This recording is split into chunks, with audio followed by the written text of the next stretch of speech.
here to talk about one of our very favorite series in the whole world. And before we jump into that, I am Kaycee and I am joined here by Cammie. Say hello. Hello, and welcome to the Hallmarkies podcast. And Jess. Hey, everybody. Guys, we are going to be delivering you a podcast. Oh, yeah, baby. We are so excited to talk about the one and only signed, sealed, delivered movie and episodes. That's right. We are going to be recapping every single episode and every single movie. Not in this one podcast. Oh, no. Breaking it up. Unless you Yeah. want a 20-hour or 20-plus hour podcast to listen to, we'll be breaking it up week by week. So postables, get your earbuds. We are coming for ya. Yes. Buckle up, everybody, because here we go in the mail truck. Yeah, grab your Yoo-hoo, grab your kombucha, settle in. You know, I actually bought some kombucha tonight. Kombucha. Kombucha. Now, for those of you who have never seen Signed, Sealed, Delivered, I need you guys. You've never lived. You are missing out. Now, Cammie, why don't you start off and telling us, how did you discover Signed, Sealed, Delivered? It was a total freak accident. It was a complete freak accident. I was on Hallmark Channel, and I just switched over to it, and it was playing. I think it was From Paris with Love. It was one of the earlier movies. So I'm pretty sure it was From Paris with Love because it had the flashbacks. And so I was like, oh, okay, there's something kind of going on between that guy and the blonde. And and I had seen, oh, what's the name of it? The Eric Mabius movie where he plays the nerd. How to Fall in Love. Yes, I love that one. How to Fall in Love. Yes. I saw that, and so I saw him in Signed, Sealed, Delivered when I was kind of cruising through channels. And I went, oh, it's the How to Fall in Love guy. Yeah, I'll watch this, because that was the first time I'd ever seen him. I've never seen Ugly Betty. I've never seen anything else that he's been in.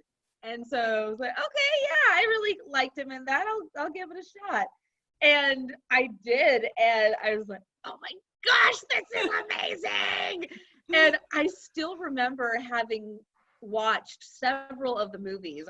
I didn't know that there had been a series. And I said, I've got to see where this all began. I have to see where this all began. And so I was painstakingly looking for a pilot movie. I'm like, where's the first movie? Where's the first movie? And I finally found it on Amazon, and I just kind of did, I've seen it all now. Yay! And then I found out there was a series. So when you discovered Signed, Sealed, I'm assuming that Paris with Love was the only movie, like they had only filmed up until that point, or had they filmed all the other ones? I don't know. They hadn't filmed all the other ones, but there was probably, I'm not sure, but there was probably 2, maybe 3 movies out by that time. Oh, okay. Yeah, I don't think it was new. Gotcha. But yeah, that's how I found it. I think it was in the middle of the afternoon too. So so random. Yeah, it was completely. That's what I'm telling you. It was a divine delivery. I was gonna say that. It's a divine delivery method. I'm telling you. Signed, Sealed, Deliver, or it finds you. It found me. True. It found you. It totally found me. So what about you, Jess? I found it for the first time last year, actually, and I had the subscription to Hallmark Movies Now, and I had been seeing them add like each movie. They had just like been starting to add each each one every couple of weeks or whatever. And so I had been seeing them continually pop up, and I'm like, Signed, Sealed, Delivered, okay. And I was like watching other things, and then I'd see another one, Signed, Sealed, Delivered, okay. And eventually I clicked on it, and I'm like reading the synopsis, and I'm like, Postal Detectives, I don't know, it sounds kind of weird. But then one day I got really bored, and I'm like, you know what, let's just give this a shot. And the rest is history. I was hooked from the first one, and I binged them all within like 24 hours. So like 24, 48 hours. I pull like an all-nighter. I just went for it. Wow. And they were all out at that point, except for they hadn't added To the Altar yet. Okay. Oh, yeah. Okay. So I discovered That's the best one in my personal opinion. That's the best one that they have made. Anyway, moving on. We'll get to that much, much, much later. So I discovered Signed, Sealed, Delivered because I was very, very sad. My other favorite series on Hallmark had just killed off my favorite character's husband, aka Jack Thornton. Oh my god! That's when you found it. Is after Jack died.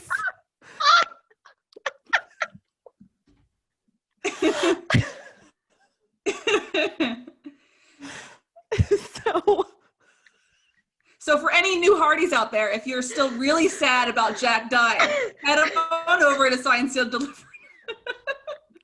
So what had happened was I was very invested in When Calls the Heart. No, I don't believe that for a second. Finale hits, and I am just devastated. And I'm like, what? Oh. I don't even know if I'm going to finish watching this series because I'm so sad right now. How could they do this? I need something I need something else to watch. And I remembered my cousin several years ago. We were talking about When Calls the Heart. And she's like, oh, you know what? If you like When Calls the Heart, you would love Signed, Sealed, Delivered. And I was like, okay. And then I just moved about my merry way because I would never catch it on TV. And then I would kind of forget about it. So I tweeted something about like, I think I'm going to start watching Signed, Sealed, Delivered. Should I? And I hashtagged the Postables, and all of a sudden, my Twitter was blowing up. Yes. Everybody was saying, yes, do it. And like Kristen Booth retweeted my thing, my post. And I was like, okay, who is this chick? Because she's got the blue check mark thing. And I'm like, oh snap, she's like the lead. So I better watch this. So I did.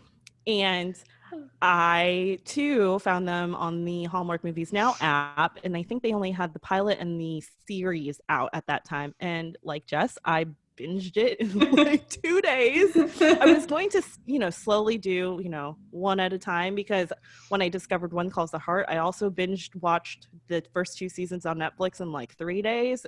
And then I was like, oh my goodness, I need more. So next time I find a series, I'm going to seriously set myself to watch 1 episode a day. So it lasts a little longer. Yeah. Don't believe you. Quit kidding yourself. It's not going to happen. But that is how I found Signed, Sealed, Delivered. Y'all can thank Jack Thornton for dying. Dang it, Kaycee, I just calmed down. We're all in hysterics here. Alrighty. So my next question is, before we dive into the pilot movie, in one quick sentence phrase, convince somebody to watch a series. Why should somebody watch Signed, Sealed? That's on the spot here. Yeah. 3 words. First. 3 words? Yeah. How would you describe the series? Maybe that's easier. Like 3 words. The first thing that popped in my head was License to Deliver.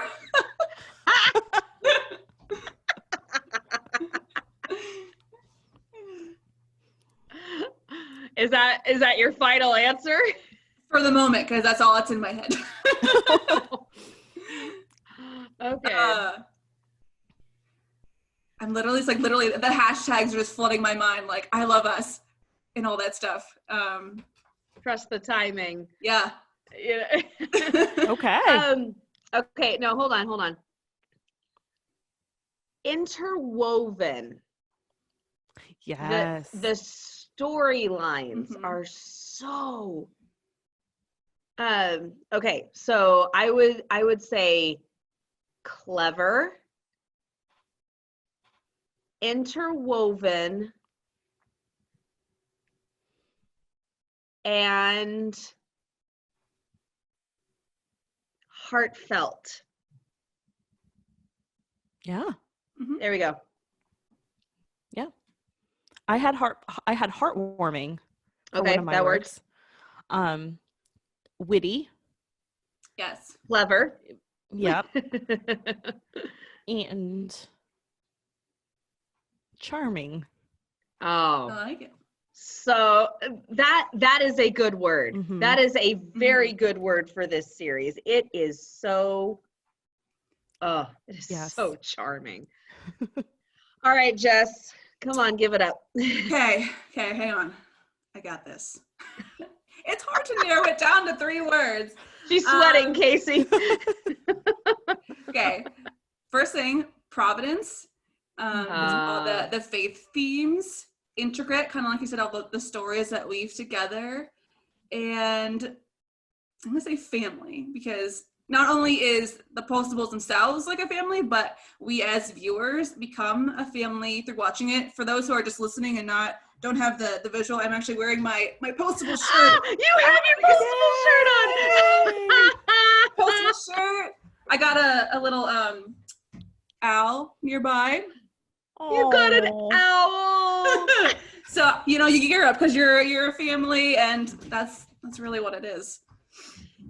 I just have to chime in here really quick about what you said about the faith themes, because I love the faith themes. There aren't enough of them Mhm. on TV today, but the thing that I love most about the way that Martha Williams has written them is they're not pushy. Mhm. Yes. They're faith themes, they're God-based, but they are not pushy or preachy, because Oh, I yeah. have watched some Christian movies and I've had to turn them off Mm-hmm. halfway through because, number one, the acting was terrible and I just couldn't take it anymore. I was like, people, I studied acting, I can't do this anymore. But it was just so preachy. It was so preachy and so pushy. Like, if you're not of the Christian faith, then shame on you. I was like, no, I can't take that. And this is so beautifully written because it interweaves the faith straight into the themes. It intertwines the faith into the themes, but it's not pushy. Mhm. So those who want to take it as faith can, and those who just want to enjoy it can. It's brilliant the way it's written.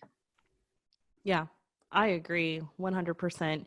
And the thing about Oliver's character, and we'll get into it in a minute, is that because he doesn't preach, you see his character as someone who is of a faith, Yes.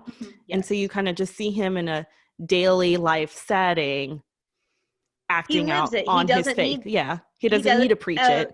He doesn't need to preach it. We have a saying in my faith is spread the gospel, and when necessary, use words. You don't have to use words all the time to set the example and to show people that you are a person of faith.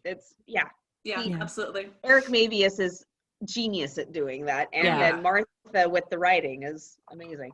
Okay, we probably better. We need to actually talk about the movie. Yes, that's enough exposition. Yes.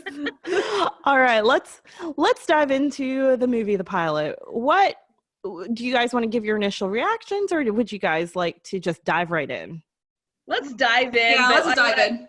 But I want to say the kid logic of mailing the letter the kid at the very beginning says, "Can I mail this letter?" And the mom says, "Yeah, whatever." And his idea of mailing the letter is taking his gum and sticking the letter to the balloons and letting it fly. I'm like, how on earth does that equate mailing a letter? Kid logic, you know? Yes. So we open Signed, Sealed, Delivered, the pilot. With this letter that was written by a random girl getting into a taxi cab who is basically she has poured out her heart. We don't know the story, but we do know she has this very important letter that she wants to mail. And it gets lost. And then it jumps to a year later where we find two people, a male and a female. We don't know their names. We don't know anything about them, but they are standing at a coffee cart. We just know one of them is wearing a very weird hat. Yes. And he looks like, I don't know, a government. Something straight out of the 50s? Yeah. Who cannot order coffee for the life of him. I'm with you, Oliver. I can't order it either because I don't drink it. So I'd be completely lost trying to order a coffee. So this poor man's trying to order a coffee, a steamboat, what is it? Steamboat Americano. Steamboat, yeah, an Aspen. Oh, Americano, yes. Etc.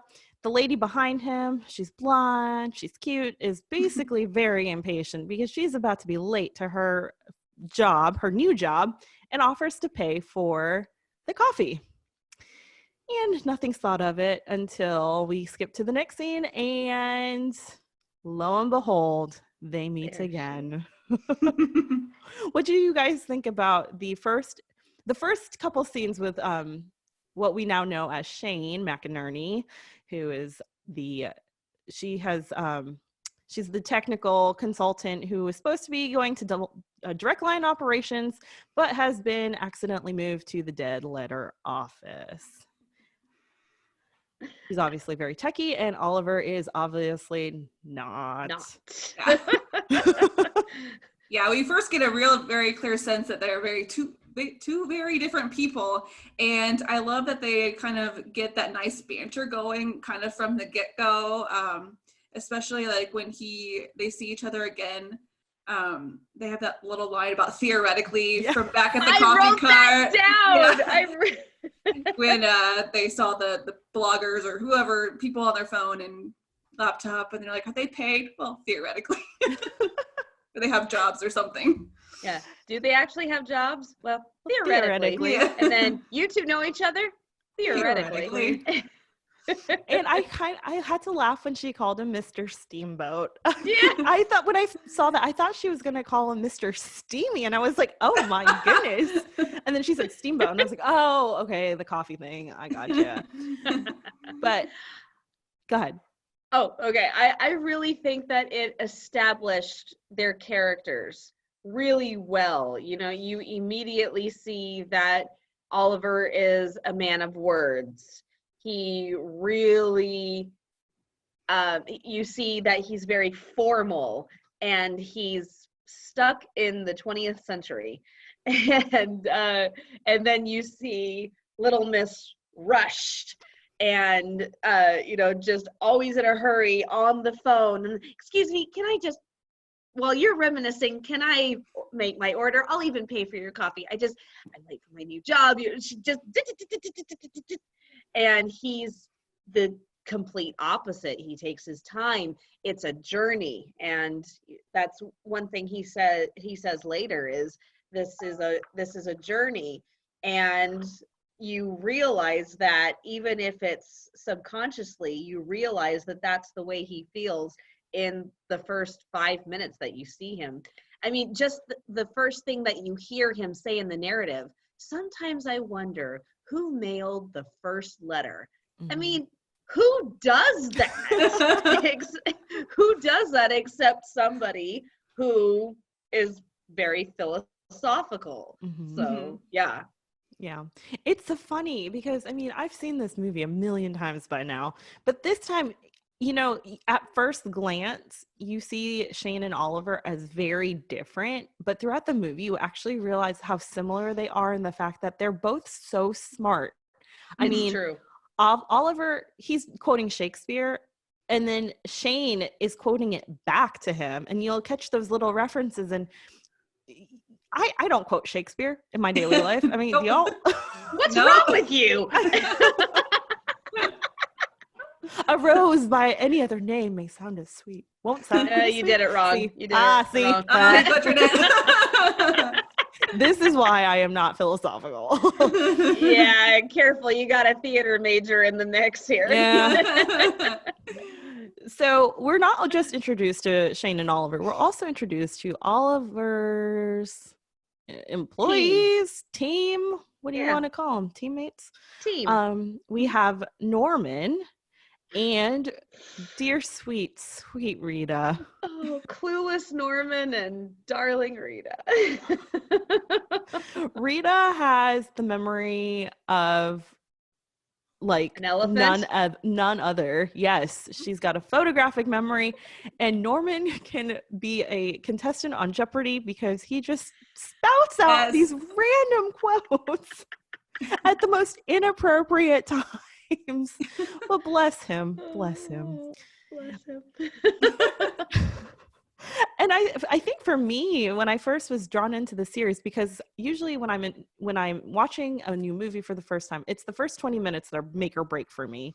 Yeah. And I think just with the character dynamics of Shane being very techie, very, rush, 21st century. You have Oliver, who's very philosophical. He's very, wordy, old-fashioned, if you will. Then you have Rita, who's this dear, sweet, innocent girl who is quirky, yes, and very in love and very innocent, if you will. And then there's Norman, who is this quirky as ever guy.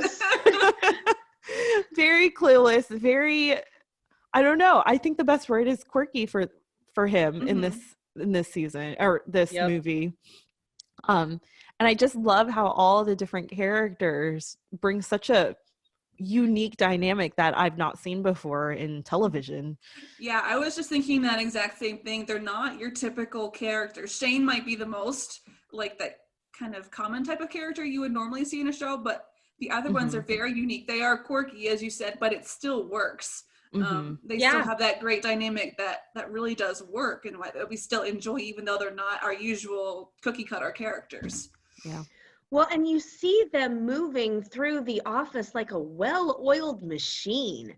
I mean, they're tossing each other stuff and catching it and putting it where it needs to go. And PER, Antique Stores, Norman, and he gets down the exact right book from that huge stack. Here it is, Antique Stores owned by Perkins. Okay, Rita, print off the address label. And it goes. And faster than Shane can Google it. Yeah, faster than Shane can Google it. Just, hey, what just happened? They are a well-oiled machine, and for them, it's amazing enough for two people to have chemistry, whether it's romantic or not. Just for people to have seen chemistry, it's amazing for two people to have it. But when you have four people, or in this case it's three, kind of the Three Musketeers with Shane outside looking in, oh help me, but so when you can get three people and then later on four to have that kind of seamless chemistry, that doesn't happen. Yeah. That doesn't happen, because in so many other shows, you have 6 to 8 characters that remain the same. But for these guys, it's the 4 of them. Everybody else pretty much changes every movie. And so it's the 4 of them. They are the core. Yeah. And then, later on you get parents who stick around, but still just they drive the movie. And if they don't work, nothing works. Right. And they work. 100%. I mean, 20 definitely. episodes / movies later, it works. like a charm. And we're still begging them for more. I know. So let's get into the real meat and potatoes here of the series. It's the letters. So Signed, Sealed, Delivered is, we go through a story that we are discovering the writers and the writees of these letters that come through the dead letter office. We see that Oliver is of the impression that we don't find the letters, they find us. So he reaches into his basket and pulls out this pink envelope that looks very familiar, that may or may not have floated from a balloon into the unknowns. And they go to read it. And it's a letter from a girl named Kelly from Washington Park to somebody named Charlie. And as we read the letter, as we go on through the story, we discover that Kelly is pouring out her heart. And I don't know if you guys have ever seen the movie Serendipity from like the 90s, late 90s, early 2000s. I've seen bits and pieces of it, but I've never seen the entire thing all the way through. So. Okay, it's really good. It's a very similar concept in the fact that these two people meet, they don't exchange last names, and then they're like supposed to be destined to find each other later. I saw the beginning and I thought it was stupid. It's so good. I was like, how could you sabotage yourselves like that? Come on. If you don't push the same elevator button, you're not meant to be together. Come on. Give the relationship a chance. I mean, here at least Kelly and Charlie exchanged first names, And they spend the entire day together. Yes, they do. Oh, such a beautiful day too. So, with Kelly with the letters, Oliver is very much, we only read up until when we can find something out about the writer to detect, or the writee, the writee. So that we can properly deliver to them, and we will not pursue this any further. And Shane breaks protocol. That is so funny when he stops. Oh, yes, we have an address. And Shane goes, "What are you doing? What are you doing? Keep going." What about Kelly? Did he just leave her there? I mean, Shane is such a feeler. Like, she jumps right into that love story, and Oliver is such a thinker, and he's such a skeptic. He's like, they are not in love, lady. What are you talking about? And she's like, everything says they're in love. There is nothing here to indicate that they are falling in love. Everything indicates that they're falling in love. And this is so funny to me watching it back, because we'll see several movies into this exact scene happens again. Yeah, but I was just thinking that. Flip-flops. But we'll come to that in a few weeks. Later. Stay tuned. Yeah, later. So Kelly and Charlie, they spend all day together. We see that they're on this date. We know that something is very wrong with Kelly. There's something that she's not telling us. We don't know what it is. And Charlie just kind of disappears-ish. Like, we don't know what happens to him. So what do our postable friends do? Of course, Shane breaks protocol, steals the letter. Pushes the envelope. Pushes the envelope, yes. Okay, how did Oliver know? How did Oliver know that she had it in her purse? He just completely, talk about protocol. A man does not reach into a woman's purse. Shame on him. He calls himself a gentleman. But he reaches in her purse and boom, pulls it out. It's like, how the heck did he know? I think because he had it in his little letter thing, he's very particular. I don't want to say OCD, but he's very particular. He is OCD sometimes. He can be very. And I think he noticed that it was missing, and who else would take it? It was Shane, because we do see in other movies that he noticed into the right pocket and everything, Yeah, that's a little, I don't know about that, buddy. Like I said. So we discover that Charlie wants to swing across the bank he has quit his job at this highfalutin lawyer's office. That's when he's met Kelly. They go on this date in Washington Park. They ride bikes. They eat salmon sandwiches with cream cheese. Okay, who puts onions and salmon on bagels? That's And what I want to know. Oh, capers. There was that, and yeah, it was very strange. I guess that's like a bagel and lox thing, but I don't know. Also, Kaycee, we have to talk about how Kelly and Charlie met in the elevator and how she totally gave him the laugh of a lifetime. Oh, yes. You could go ahead and expound on that one. Okay, so Charlie is a humdrum errand boy at this highfalutin law office, and Kelly even says when the guys step off of the elevator, "You really work for that jerk?" "Uh-huh," and 3 more just like him. But so he's standing in the elevator with this huge pile of donuts and coffee. So he's obviously a gopher. And Kelly gets in the elevator, and then later, a couple floors later, the bosses get in. Like, "Charlie, is that you?" "Yes, sir." "Did you get my donuts?" "Yes, sir." "And my coffee, the good kind, not that yucky stuff you got last time?" "Yes, sir." You know, just blah, blah, blah.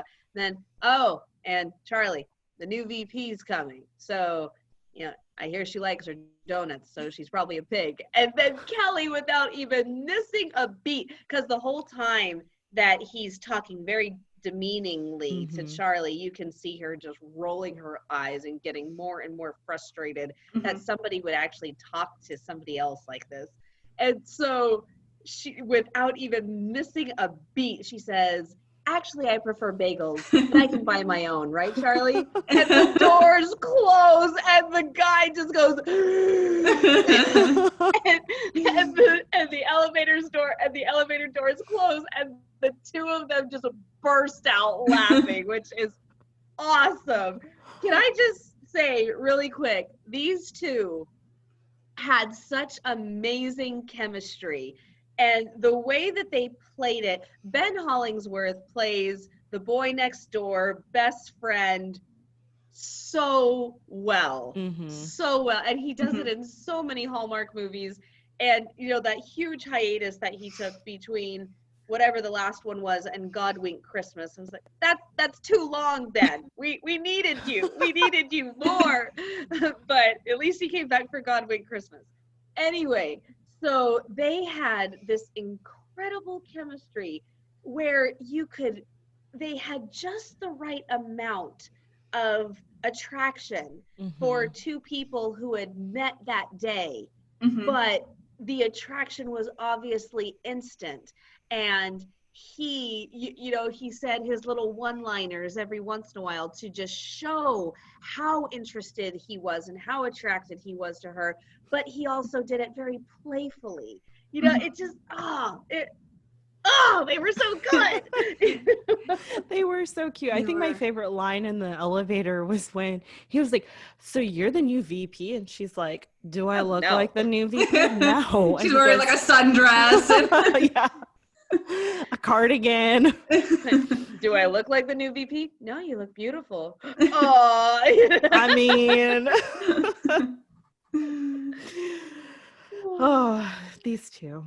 Yeah, it was interesting, like how they were very open with each other from the get-go, like with that attraction. And so my question is, do you think that's because they kind of made that pact, like it's only going to be for the day, we're only going to do like first names, and that allowed them to be more open with each other, more totally. Yeah. I think Charlie would have done it either way. Oh yeah. But I think Kelly kind of gave herself permission to be more open because it was supposed to only be a day. Yeah,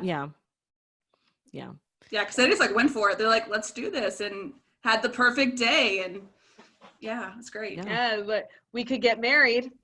Tempting, but I don't marry on the first date. And he says, good point. You know, I mean, that's what I mean. He is obviously falling in love with her and obviously very interested in her. Mhm. So he blurts out, we could get married. But then she says, tempting, but I don't marry on the first date. Good point. You know, he pulls it off. He pulls off the playfulness, yet the driving forward very, very well. Mhm. It's yeah. It would be Really fun good. to see those two reunite. Oh, Yeah. oh man, Yeah. yes. So the other things we find out about Kelly and Charlie. So as they are in the park, he swings across the river and he runs into somebody. Now something he's been scared to do. Yes. He wouldn't swing across the creek on the rope, and Right. he finally did it because she encouraged him. Mm-hmm. Sorry, go on. Oh, no, you're fine. And we discover that they are going to go donate blood, but then he realizes that his wallet is missing. So at this point, I think it was pretty obvious that the jogger stole the wallet. I don't know. Maybe it wasn't for y'all. It was for me. I just didn't know where this was going. It wasn't until later when his wallet was found, and we'll get to that in a second. It wasn't until then that I realized that there had been something off with the jogger. But when he said I lost my wallet, I had it made perfect sense to me that it would have fallen out when he rammed into the jogger. Yeah. Or even when he was swinging across, it could have easily. I know, it could have easily fallen out. Yeah. That's why I think that he should have said, "Here, hold my wallet." You don't swing across a bank with a wallet in just your pocket. It could fall out so easily. They were being spontaneous. He didn't think about that. Right. Yeah. And then the other clue too is the fact that the blood bank only happens once a year. That was another clue for me that something big was going to happen. But the fun thing about this episode is these tiny little hints. You're kind of picking it up like, okay, the jogger probably has something to do with this somehow.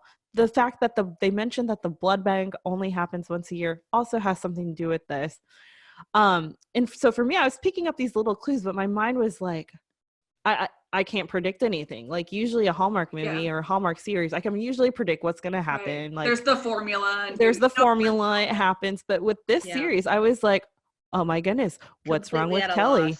Why are we mentioning the blood bank once a year? Why does it only happen once a year at the park? Why is there a jogger? What is happening? Like I could not piece it together. But you know who did piece everything together? The Postables. They sure did. Well, they don't have the name yet. But yeah, don't have the name. Them. But the 4 of our dear friends in the post office. So they, so what happens next? They find where Charlie's lives because of the blue door as Shane is swinging. She sees the blue door. They decide, and then Oliver says, okay, great. We have an address. We're going to mail it. What? But that's not good enough for Shane. No, it's not. What if it doesn't get delivered in time? Because they have a date to keep, because the letter is a year old, and she said, let's meet a year from now, and if you still want me, then I'll be there. Which, can I just say, I love the cinematography as it goes back and forth between the date and the 4 of them at the park. You know, you see Kelly on the swing with Charlie pushing her, and I just love that line, you're breaking the rules. Yeah, well, you're breaking my heart. Like, how does she keep resisting this guy? He's adorable, and then he says things like that, you know.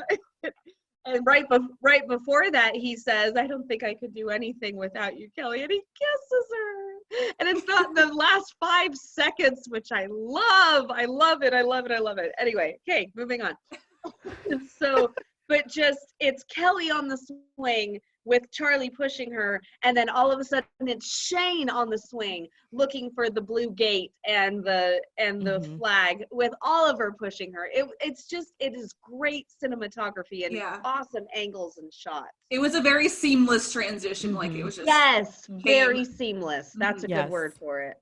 Yes. So they mail the letter, much to Shane's chagrin. She's begging. She's begging, Oliver, please. No. Oh. Whoop. And up the chute. There goes. And poor Shane. Poor Shane. And this is also, so throughout this, with the interweaving of the present and the past, we also discover that Rita has a special surprise for Shane, which is a dead letter. And it's during this scene that we find out that Rita has mailed the dead letter to Shane, to the dead letter office. Instead of just handing it to her. Oliver has, sent the Charlie letter off, and Shane has just had enough. So and Norman's in the corner being weird. So. Yeah. Bringing up random stuff about, like, I don't know, apes or whatever. Yeah. Oh, yeah. Isn't that around when she says, "You people are crazy"? Yeah. Well, she quits. She self-terminates and leaves. And not for the first, or it is the first time. It's not for the last time, though. Not for the last time. Nope. So this part made me crack up because, Shane, so Shane leaves, and Oliver, who you can't figure these two out. Like, are they in love with each other? Are they like, they just have really good chemistry? Trying to figure all that out. But Oliver watches her leave.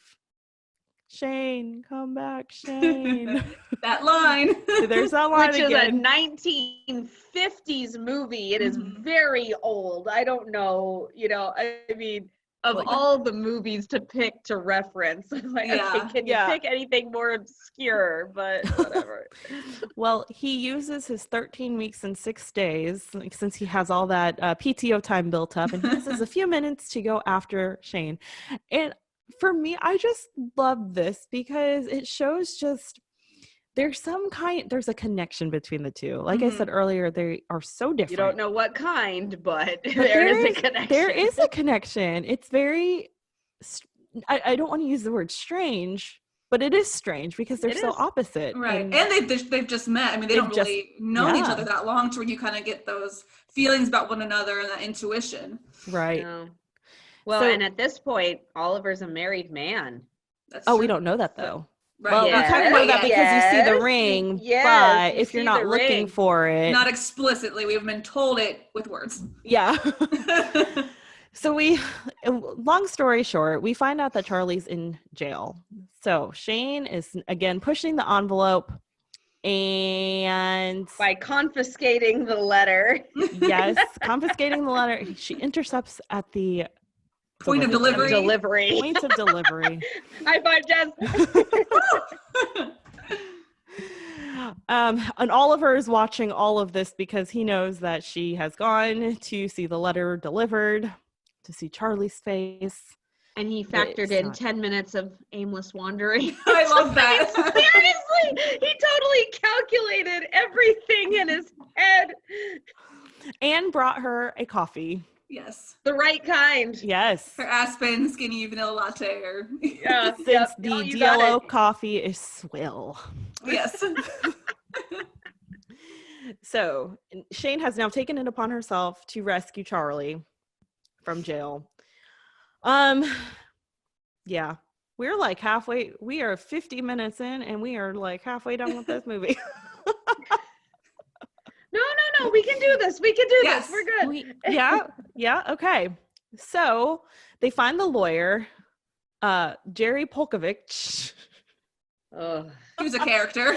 who was Quite on the a dating cast. website called Plenty That of is Fish. putting it very, very nicely. And he also Character. orders his meat on the internet. No, through the mail. Oh, through the mail. Well, Yeah. through the mail. Um, And So- what's wrong with English? he's The guy's a dork. He's just a I just want to know how he became a lawyer because community college. yeah. I mean, Charlie must have been really hard up to hire a public defender like that. Speaking of hard up, did you notice his eyes when he was talking to Shane and Oliver in prison? I think he got beaten up because his eyes look a Oh. little swollen and slightly disfigured. And it's very, very subtle, but I think it's showing that he's being beaten on in the jail and that he's just, I mean, anybody would be miserable in jail, but I think that they are showing very, very subtly that this has been a horrible experience for him because he's been falsely accused. He can't find the woman he loves, and he knows that she would come forward if she knew that something was happening to him. And then he's getting beaten up who knows how much in the jail. And and then he says, "Oh, finally you're here. Are you from the what did he say? Are you from the attorney's office?" "Actually, we're with the US mail." "Oh, really?" Just when I thought I had some hope. Oh, poor Charlie. So Charlie was accused of murdering a baker. A very baker who random won the baker. lottery. Oh, yes. So Shane and Oliver they break rules, which is surprising for Oliver, but Shane has really got him convinced. She's got a way. She's got a way about her. Oh, we got a photo bomb. Don't know what it is. If you're only listening and not watching, my cat is photobombing us right now. Whose name happens to be Oliver. So he belongs on the podcast. Yes, he does. He does. Sweet, sweet Oliver. So they deliver the letter to Charlie. They find out the whole story with Charlie and Kelly. Shane puts it together that maybe she could figure out what Kelly was sick with based on where she, stepped off on the elevator the day that Charlie met her. With Shane's Googling, she finds out that Kelly had Hodgkin's lymphoma, was doing a test, and unfortunately, from the test of that day, there were no survivors. And didn't y'all's hearts just break for little my gosh. Charlie? Yes. Oh my gosh. Tear it out, throw it in a blender, press crush, and then dump it on the ground. I just, And he does so well. Ben Hollingsworth. Like, I thought he was going to start crying right there. Yeah. Yeah. Oh my word. Just once again, he plays those characters so dang well. So sad. And speaking of even worse news, we also find out that the dead letter office is closing. Oh boy. As someone says, I think it's Norman, the dead letter office is dead. Dead? Classic Norman. Classic Norman.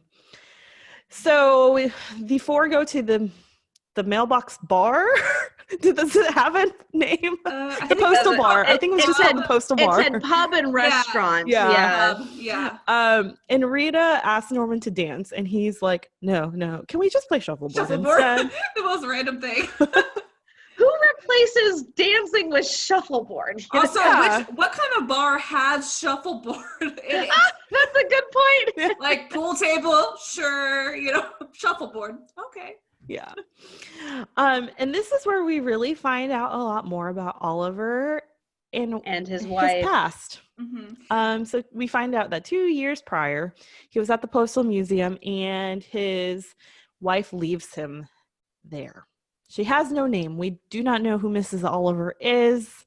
We just know she is a jerk because she just up and leaves him at the Postal Museum and flies to Moves Paris. to Paris. Of all places, because the logic says, hey, I live in Denver. I'm going to Washington, D.C., and that is the closest I'll be to Paris. So Right. bye, y'all.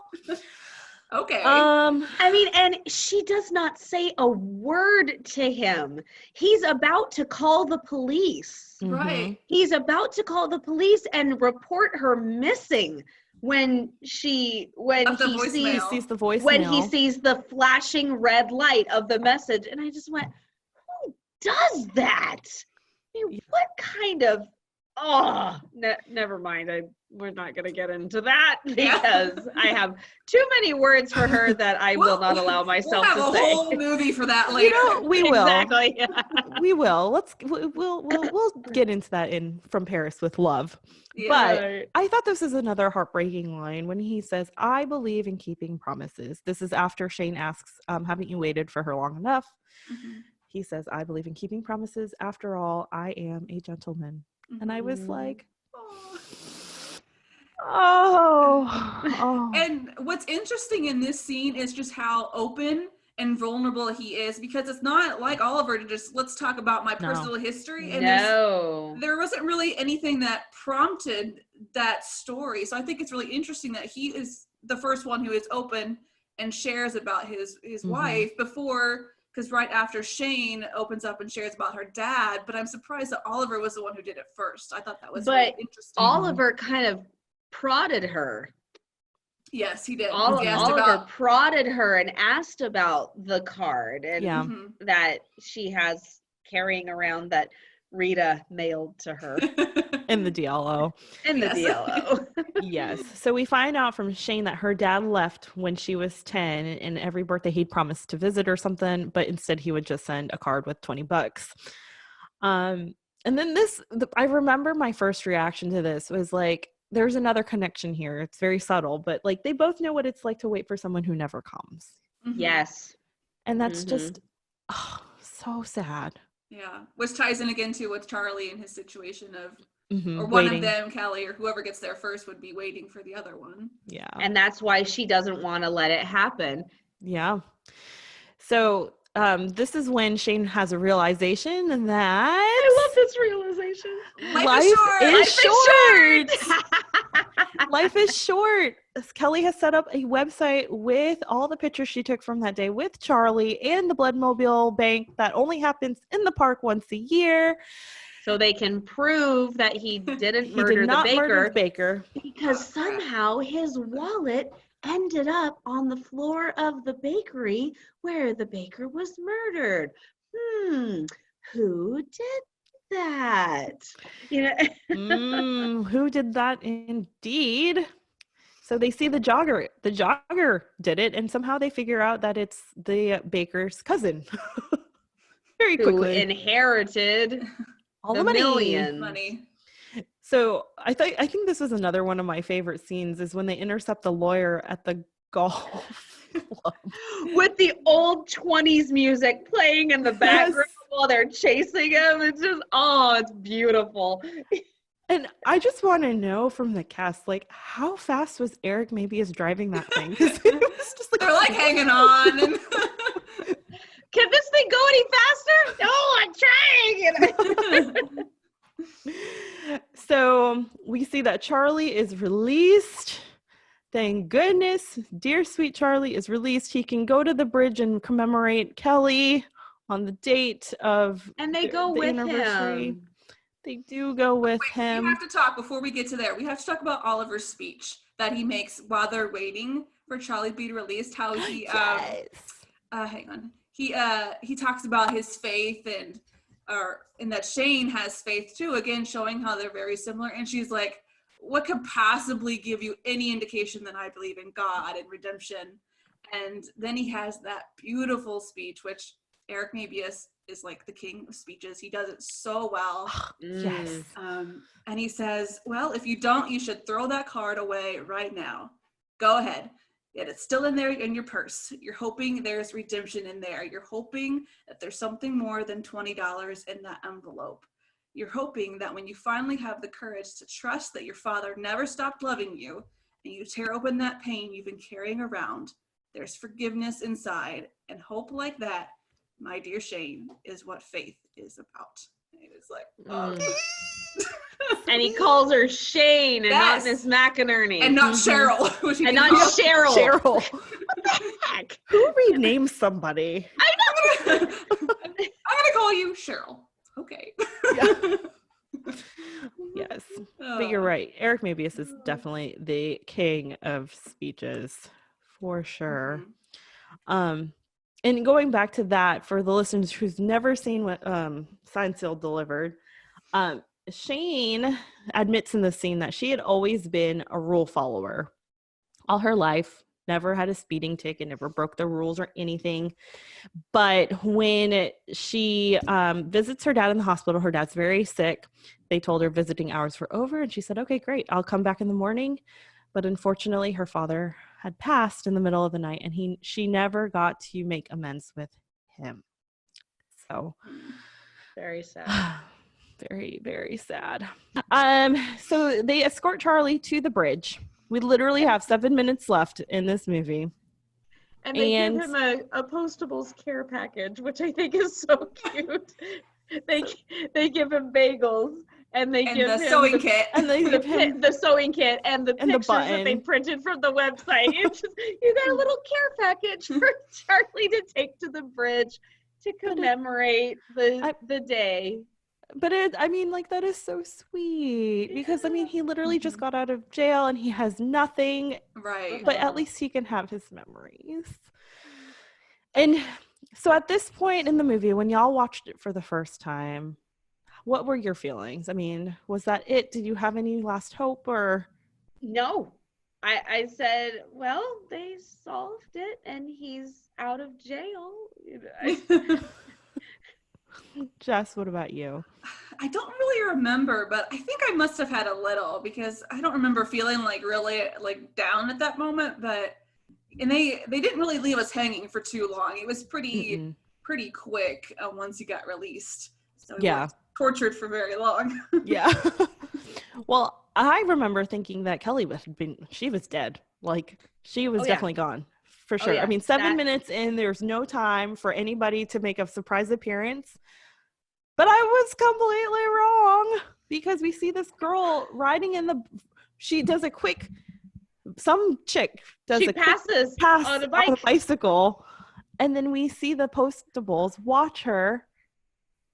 And who is it? When she rode past on the bike, I just went, yeah, I literally was watching the movie and I just gasped and my mouth dropped open. She's not dead! I know. I squealed too. I remember. I think my face was like, oh, I think I had my hands on my cheeks. I couldn't handle myself. And Charlie's reaction, just the complete disbelief, and Kelly, and then he's hyperventilating. You've been in Boston all this time, and he just can't take it anymore, and he kisses her. And it's so adorable. I was gonna sweet. Oh, and that concludes the letter portion of this movie. But it does not conclude the movie itself, because we still have what's left for Shane, Oliver, and Rita, and Norman. Well, as I spoiled about 5 minutes ago, the DLO lives. They will now be taking all the dead letters from the Western and the Midwestern and Western regions of the United States. Yeah, they're promoted. Yes. They have been promoted. And Shane also gets her wish. She had put in for a transfer to direct line operations, and Andrea comes in saying that, hey, guess what? You got it, girlfriend. You right now. Yeah, right now. You got tomorrow, now. 5 minutes from now. 2 hours. 2 hours is what she has to report. And so Shane goes and gets coffee, and this is when we see her opening that card from her father. And you see, there are no words. I think the scene's just so beautiful. There are no words that she has to say. Kristen Booth does an amazing job with her feelings and her facial expressions, and actions, opening the card, reading Just it. seeing that emotion as she Mhm. reads it. We don't know Yeah. what's in it or whatnot. But we do know there's a 20. Oh, the 20, Yeah, yes. there's a 20. But not I what's was I was seriously wondering if there was something written in the card. Was there something written in the card for her to read? Because I have done plenty of plays and scenes where there's supposed to be something written, and either I'm staring at a blank page or I'm staring at something completely different, and people are trying to throw me off and make me break character. And but I just have to wonder, was she actually reading something, or what did Martha just put in the script what she thought should be written there, or did Kristen Booth just make something up in her head to react to? Mhm. You know, we don't know. I don't know. Kristen Booth, you want to answer us on the Yeah. podcast? Or if any of the postables know some Kristen! backstory. Kristen, we'd love to talk to you. Hint, hint.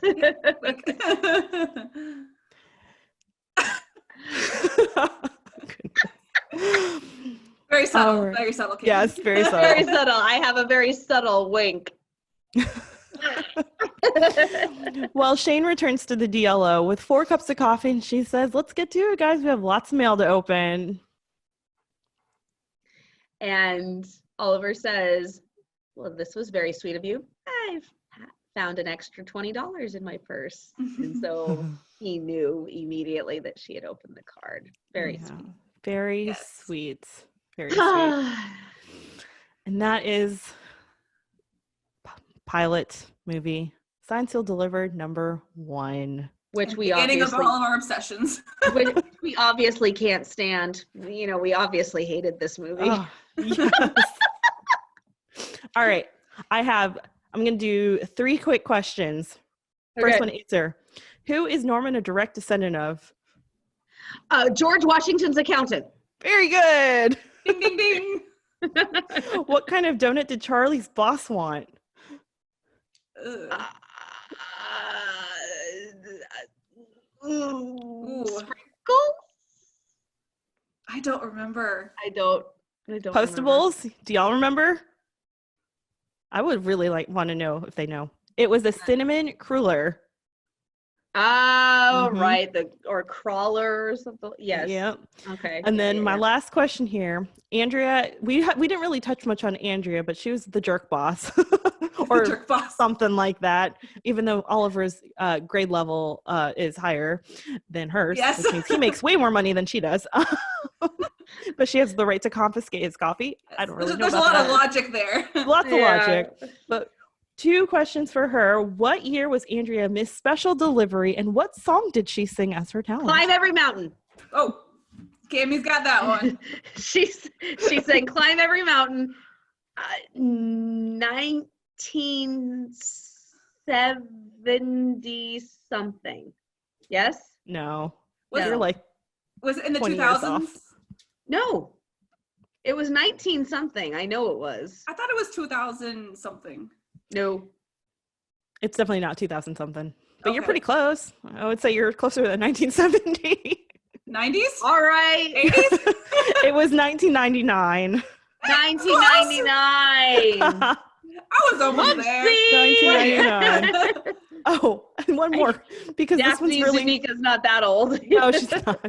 This one made me laugh. Where did Norman meet the president of the Yoo-Hoo Company? Oh, I remember hearing this, but I have no idea. Yeah, shoot. This is one of Norman's off the wall. Yeah, We're failing trivia. I don't know. I have All right. no idea. It was on a bus trip to Mexico. Okay. Yeah. Fun and postable trivia for you. All right, Jess, you want to share what the postables have to say about this first episode real quick?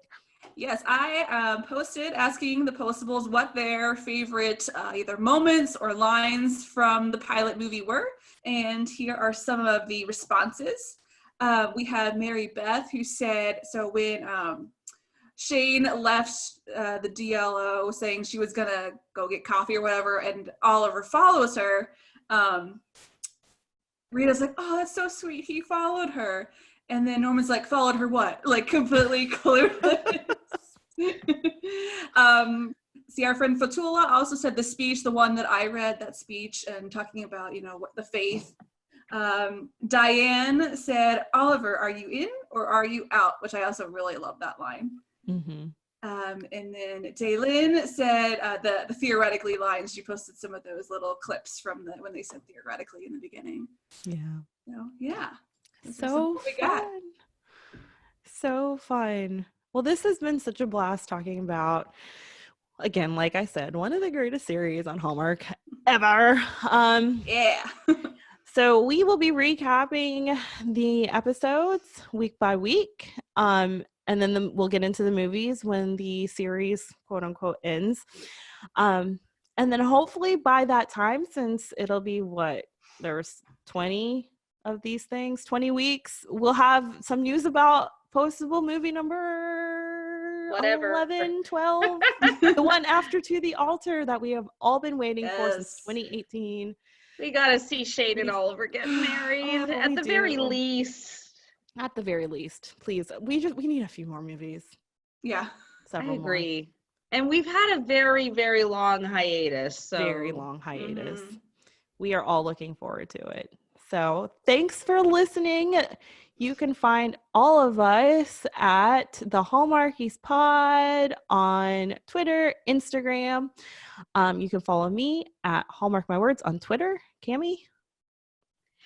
You can follow me on Twitter and Instagram at Cami Drama Girl, Cami spelled K-A-M-I.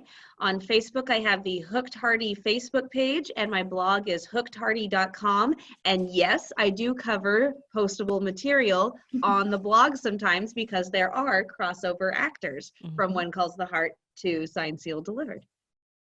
Jess?